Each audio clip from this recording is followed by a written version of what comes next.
যারা উপবৃত্তি 2026 শিক্ষার্থীরা রয়েছে, তোমাদের উপবৃত্তির টাকা নিয়ে শিক্ষার্থীরা নতুন সুযোগ পাচ্ছে। দেখো ইতিমধ্যে উপবৃত্তি শাখা থেকে কিন্তু নোটিশে প্রকাশ করা হয়েছে। তো তোমাদের উপবৃত্তির টাকা 2026 তোমরা যে নতুন সুযোগটা পাচ্ছ, দেখো শিক্ষার্থীরা তোমরা এককালীন তোমাদের 10,000 থেকে 50,000 টাকা পর্যন্ত তোমরা চিকিৎসা অনুদান দেওয়া হবে। অর্থাৎ তোমাদের এককালীন 10 থেকে 50,000 টাকা পর্যন্ত চিকিৎসা অনুদানের যে উপবৃত্তি এটা শুরু হয়েছে।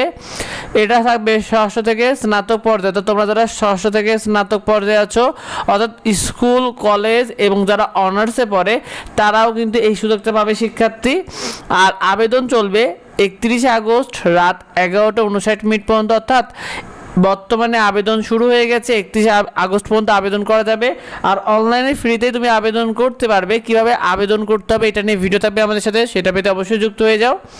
আর তোমরা যারা এই ক্ষেত্রে জানিয়ে দিই, তোমাদের আবেদনের যোগ্যতা তোমাদের পূর্ব শ্রেণীর শিক্ষার্থীদের ন্যূনতম 60% নাম্বার পেতে হবে। অর্থাৎ তোমরা যারা স্কুলে পড়ো তোমাদের জন্য, অর্থাৎ তোমরা যারা স্কুলে পড়ো বিশেষ করে ষষ্ঠ সপ্তম অষ্টম, এক্ষেত্রে তোমাদের ক্ষেত্রে কিন্তু 60% নাম্বার থাকতে হবে তোমাদেরকে আগের পরীক্ষা বা আগের বার্ষিক পরীক্ষাতে। আর তোমরা যারা এসএসসি বা এইচএসসি পরীক্ষা দিয়েছো তোমাদের জিপিএ যদি 3.5-এর উপরে থাকে, আর যারা স্নাতক পর্যায়ে আছো তোমাদের জিপিএ যদি 3 পয়েন্টের উপরে থাকে তাহলে তুমি আবেদন করতে পারবে। আর সাধারণ শিক্ষার্থীর ক্ষেত্রে তোমাদের অভিভাবকের যে বার্ষিক আয়টা রয়েছে তোমাদের 2 লাখ কম হতে হবে, অর্থাৎ 2 লাখ টাকার কম হতে হবে তোমাদের বাবা মার বার্ষিক আয়, তাহলে তুমি এই উপবৃত্তির আবেদনের সুযোগ পাবে শিক্ষার্থী। এই উপবৃত্তি আবেদনের জন্য যে যে কাগজপত্র লাগবে, দেখো শিক্ষার্থী তোমাদের এটার জন্য তোমাদের শিক্ষা প্রতিষ্ঠানের প্রত্যয়নপত্র লাগবে। অর্থাৎ তুমি যে স্কুলে পড়ো বা কলেজে পড়ো তোমার সেখানকার প্রত্যয়নপত্রটা লাগবে। এরপরে তোমার জন্ম নিবন্ধন সনদ লাগবে, অর্থাৎ তোমার যে বার্থ সার্টিফিকেট রয়েছে জন্ম নিবন্ধন, সেই জন্ম নিবন্ধন সনদটা লাগবে। তোমার মা বাবার জাতীয় পরিচয়পত্রের ফটোকপি লাগবে, তো তোমার বাবা মার যে এনআইডি কার্ড রয়েছে এটা ফটোকপিটা, তোমার ছবি এবং স্বাক্ষরটা লাগবে। সে সাথে তোমার অথবা তোমার মা বাবার যে কারো একজনের একটা অনলাইন ব্যাংকের হিসাব তথ্য লাগবে, অর্থাৎ অ্যাকাউন্ট লাগবে একজনের, যে কোনো একজনের অ্যাকাউন্ট লাগবে তোমার অথবা তোমার বাবা মার।